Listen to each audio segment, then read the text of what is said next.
Welcome back to WMAY's coverage of Glenwood Titan football, and joined now by Glenwood Titan head football coach, Coach David Hay. And obviously not the week one result you wanted, but what did you learn from your football team in that game? Because it was a very back and forth affair right down to the last moment. Yeah, they were a gamey bunch in that. We came back and the lead bounced back and forth, and they played really hard. I made it very clear I was very proud of the way they played. Now, some things that we did in the game in terms of how we played, in terms of technically, we had some things to fix, and we didn't play very well in that regard. And we've had a big week of practice. We've had a really hard week of practice, and we're going to get those things fixed.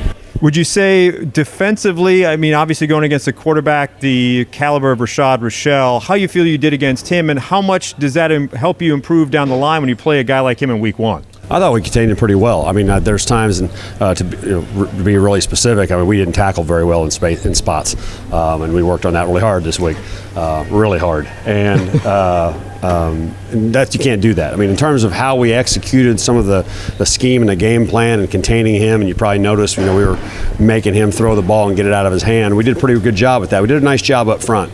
There are just some spots in which we needed to fix some things.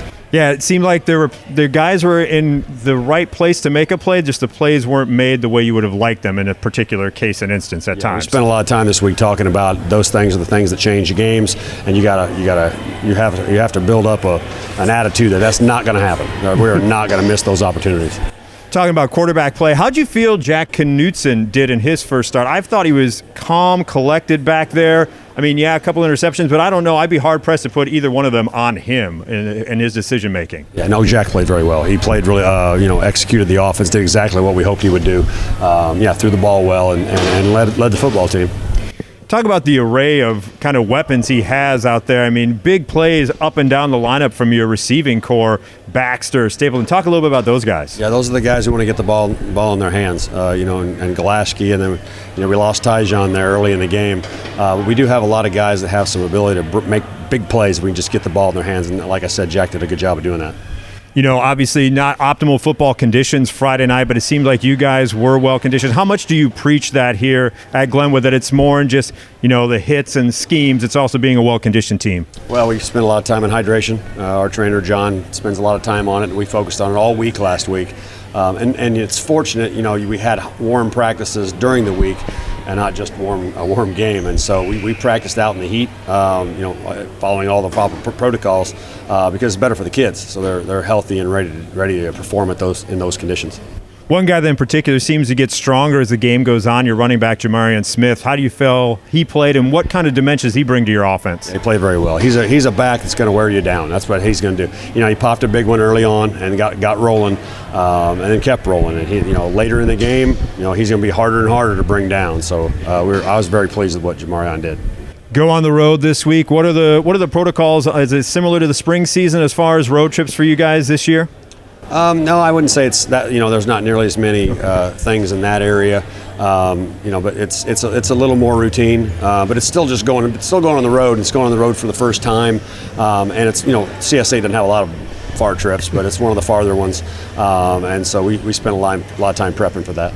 Eisenhower, your opponent, didn't field the team in the spring. New coach, new staff. Is it almost like scouting a first-round playoff opponent this week, trying to find what they're doing? A little bit. I could see that comparison.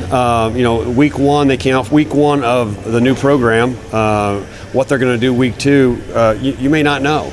We've got one video. We've seen some things. We think we have an idea, but that week in one and week two, a lot of things change, and they're working really hard over there. And I talked to them on the phone, and offered them any help we can give them, because I just want that program to go over there and be successful for those kids. Yeah, especially, the tougher your conference is from top to bottom, the better off you're going to be as you head into the postseason. Without question. So let me ask you, what is the one thing you want to see from week one to week two from your team? If there's one thing that you want to see get better, what would that one thing be? I want to see them play good football. And that sounds like a real simple statement. There's a lot that goes into that, and that's the things we talked about this week. They want, all the stuff they do, all the work they put in. Clearly, they love the game. You'd have to love the game. You'd be crazy to come out here and do all the work that they do. And I want them to show that. I want that to show up over in Decatur on Friday. Well, Coach, I always appreciate you being so gracious with your time. Best of luck Friday night against Decatur-Eisenhower, and we're looking forward to calling all the action. Thanks, Mike. Appreciate it.